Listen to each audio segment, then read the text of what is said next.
Hablemos de. Los encuentras en YouTube y Spotify. Presenta Estudio 6.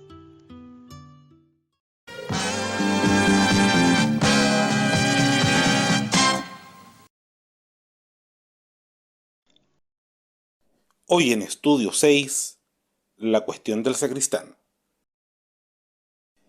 El Chile de la década de 1850 estaba marcado por ciertas características especiales. Se vivía en plena república conservadora, con acento marcado en los gobiernos realizadores y ocupados de la educación, pero también marcado por grandes limitaciones a las libertades civiles, y en especial por una estrecha unión entre Iglesia y Estado a nivel institucional. Es en ese contexto que se produce en la Arquidiócesis de Santiago un evento casi pedestre a ojos de hoy, pero que remeció a la sociedad local.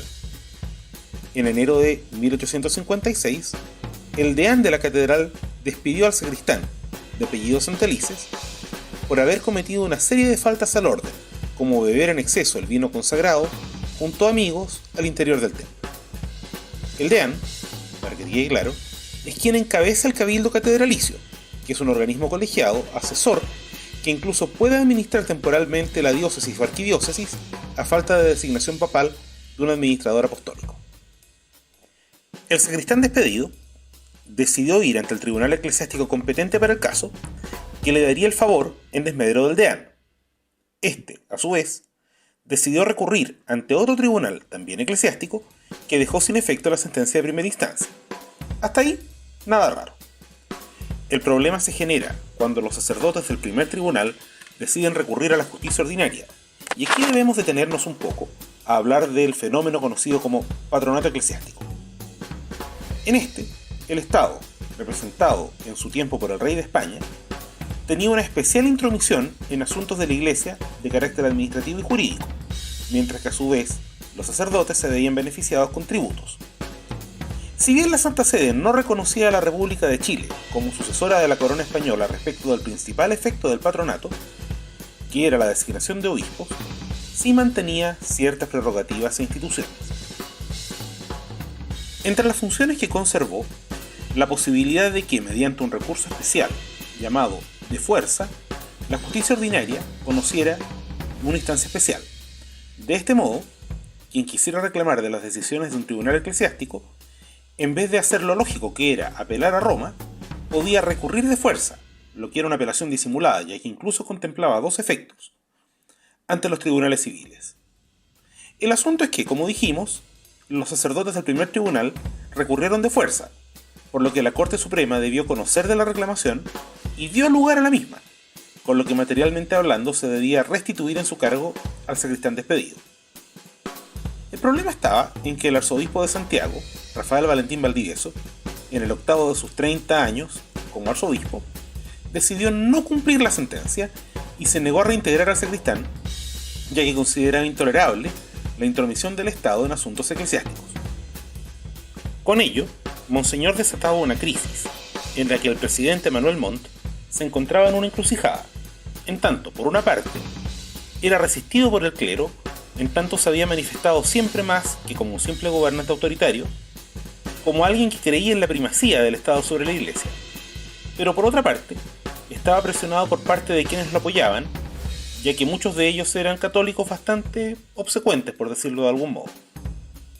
Por lo mismo, Monseñor Valdivieso optó por la estrategia de dejar al presidente en un entredicho, dirigiéndose a él para que resguardara su derecho de no cumplir el fallo en la calidad que tenía su excelencia de protector de la Iglesia. De este modo, Montt se encontraba con una verdadera espada de Damocles sobre sí. Si tomaba partido por Valdivieso, se aseguraba la fidelidad de los sectores más católicos del oficialismo, pero incumplía una sentencia que había sido bien dictada por la justicia. Si no lo hacía, cumplía con su mandato constitucional y eventualmente podía exponer a Monseñor al destierro por negarse a cumplir una sentencia válida, pero también se exponía al quiebre del oficialismo en una época convulsionada con 2 revoluciones en una década. Finalmente, el presidente recurrió a una estrategia que, si bien resolvió el problema desde la perspectiva institucional, generó una crisis a posteriori entre sus partidarios. La solución fue negociar con el sacristán y los sacerdotes del tribunal que recurrió de forma de retirar el recurso de fuerza, lo que fue aceptado por las partes, y se evitó de esta forma desterrar al arzobispo de Santiago. Pero los partidarios más cercanos a la Iglesia del oficialismo no se lo tomaron muy bien. De este modo, el conservadurismo, que había dominado sin contrapesos la política chilena desde la batalla de Lircay en 1830, se quebraba tras 2 décadas y media, quedando divididos entre nacionales, partidarios de Montt, y ultramontanos, partidarios de la Iglesia. Ello provocaría 2 efectos políticos trascendentales. El primero de ellos es el nacimiento del sistema de partidos políticos más o menos tal como se entendería hoy. Antes habían solo bandos, en cambio ahora se puede hablar de Partido Liberal, Partido Conservador y Partido Nacional. Y por otro lado, que los liberales, tras décadas lejos del poder, lograron convencer a los conservadores ultramontanos de armar un bloque opositor a Montt para enfrentar las elecciones de 1861. Este bloque liberal-conservador vencería en dichas elecciones, poniendo fin a la República Conservadora de carácter autoritario y realizador. ¿Y qué pasó con la relación Iglesia y Estado? Seguirían, tensiones más, tensiones menos, estando juntas por más de medio siglo, y recién se vendrían a separar institucionalmente tras la aprobación y entrada en vigencia de la Constitución de 1925. Pero esa es otra historia. Que alguém tiver que dar uma geral, quero ver quem é quem na luta do bem contra o mal.